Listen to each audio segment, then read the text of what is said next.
ku seede lu mu xamut bu ëllëgee dañuy jël loola taf ko ci aw làmmiñam. ku seede lu mu xamut bu ëllëgee dañuy jël loola taf ko ci aw làmmiñam.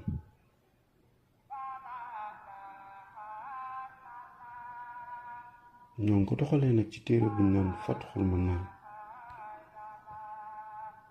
Sëriñ Tuuba wax ko fa. jërëjëfe Sëriñ Tuuba maam Cheikh Ibra